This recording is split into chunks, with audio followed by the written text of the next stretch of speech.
Olá, meu amigo, minha amiga, meu nome é Edmar Santos e continuo falando então hoje acerca do assunto diretriz para o tratamento da insuficiência cardíaca apresentada no Congresso Brasileiro de Cardiologia, realizado em Brasília 2018. Né?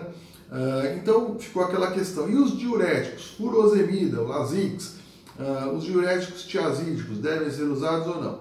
Esses remédios, eles sim podem ser usados, desde que haja congestão pulmonar. Eles não reduzem a mortalidade dos indivíduos com insuficiência cardíaca crônica, está bem estabelecido, contudo, eles melhoram bastante os sintomas quando existe congestão pulmonar. Na insuficiência cardíaca aguda, então nem se fala, existe até estudos que chamam o tempo porta-furosemida, que é o tempo, quanto mais precoce você usa furosemida no paciente instável, com congestão pulmonar, com edema agudo de pulmão, você pode salvar a vida dele.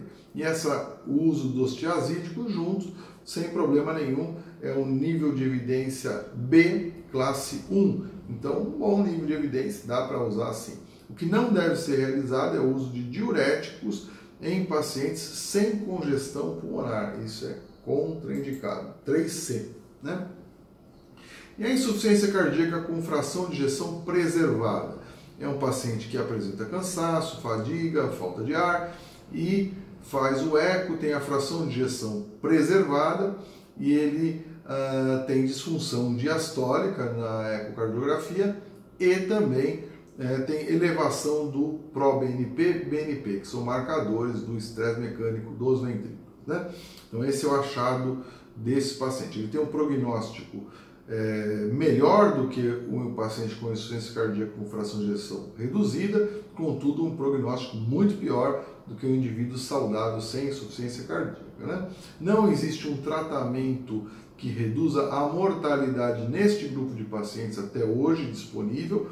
Todas as drogas testadas, elas não tiveram êxito na redução da mortalidade. Contudo, alguns estudos demonstram redução de internação hospitalar, de hospitalização. E a espironolactona é um remédio que classe 2A, nível de evidência B, para essa função. Os BRA, sobretudo candesartana, foi muito estudado para essa situação. Não reduz mortalidade, mas diminui hospitalização. Classe 2B, nível de evidência B. E os diuréticos tiazídicos e a furosemida quando existe congestão pulmonar. Então, nessa situação, também estariam indicados. Né?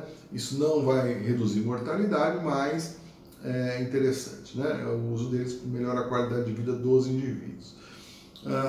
Também outra questão importante que diz respeito ao uso do CDI, cardiodesfibrilador implantável. Né?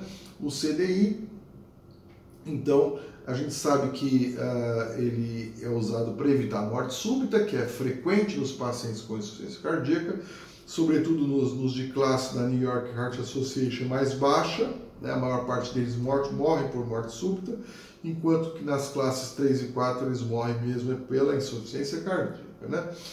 Então, os preditores de risco para morte súbita são morte súbita recuperada, do indivíduo que teve lá uma parada e voltou, né? Massageou, recebeu desfibrilação. Quando a documentação de episódio de taquicardia ventricular sustentada no Holter, ou numa internação, alguma coisa assim, ou no estudo eletrofisiológico. E 3, presença de disfunção ventricular esquerda importante com fração de ejeção abaixo de 35%. Seriam as 3 situações que são fortes preditores de prognóstico para a morte súbita. Então, pode-se pensar que o uso do CDI, do cardiodesfibrilador implantável, que é tipo um marca-passo, que dá um choque na pessoa quando ela faz arritmia, pode ser utilizado. Nesta diretriz foram indicados para 2 situações. CDI para sobreviventes em parada cardíaca devido à fibrilação ou taquicardia ventricular sustentada com instabilidade hemodinâmica grave, excluindo-se causas totalmente reversíveis. E 2, CDI na presença de doença cardíaca estrutural e documentação de taquicardia ventricular sustentada espontânea estável ou instável. Essas duas situações estaria bem indicado o CDI, né? Ainda também pacientes com síncopes recorrentes, clinicamente relevante com indução de taquicardia ventricular instável ou fibrilação ventricular no estudo eletrofisiológico invasivo, classe 2A, nível de evidência C. O simples fato de ter a fração de ejeção baixa, abaixo de 35%, não justifica o implante de CDI, né? Outra colocação nessa mesma diretriz foi a reposição de ferro, né, por via intravenosa nos pacientes com fração de ejeção reduzida, insuficiência cardíaca, né, e com deficiência de ferro, mesmo na ausência de anemia, que seria hemoglobina baixa.